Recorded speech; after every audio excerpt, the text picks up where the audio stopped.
পোনপ্ৰথমে আমি আমাৰ অসম চৰকাৰৰ লগতে মিডিয়া বন্ধুসকললৈ বিনয়েৰে আহ্বান জনালোঁ যে যোৱা 24 মাৰ্চৰ পৰা সমগ্ৰ ভাৰতবৰ্ষত লকডাউন চলি আছে আৰু এইখিনিতে আমি বৰ্তমান চলি থকা কৰোনা ভাইৰাছৰ বিষয়ে দুআষাৰ ক'বলৈ ওলাইছোঁ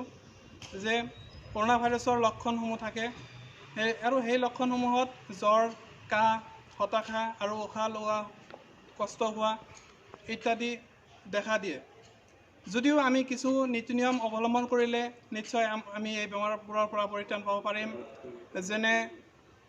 মানুহৰ মাজত সামাজিক দূৰত্ব বজাই ৰাখিব লাগে, সদায় সঘনাই চেনিটাইজাৰ ব্যৱহাৰ কৰিব লাগে আৰু প্ৰায় 20 ছেকেণ্ড ধৰি হাতবোৰ বাৰে বাৰে ধুব লাগে আৰু এইবোৰ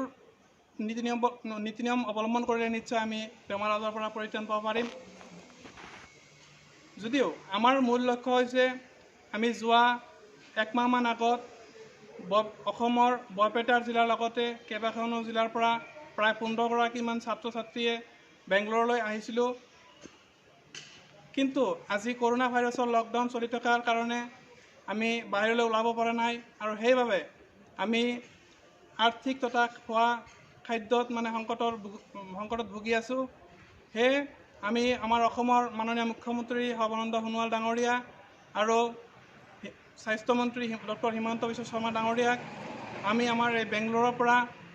আমাক উভতাই অসমলৈ লৈ যোৱাৰ কাৰণে বিনয়েৰে আহ্বান জনালোঁ আৰু ইয়াৰ লগতে আজি 14 এপ্ৰিললৈকে আমি যি খাদ্য অভাৱত ভুগি আছোঁ আৰু সেইটোৰ কাৰণে আমি আমাৰ খাদ্য যোগান ধৰাৰ কাৰণে আহ্বান জনালোঁ। ধন্যবাদ। আৰু ইয়াৰ লগতে আমি ইয়াত আবদ্ধ হৈ থকা ছাত্ৰ ছাত্ৰীৰ লিষ্ট দেখুৱাই দিছোঁ।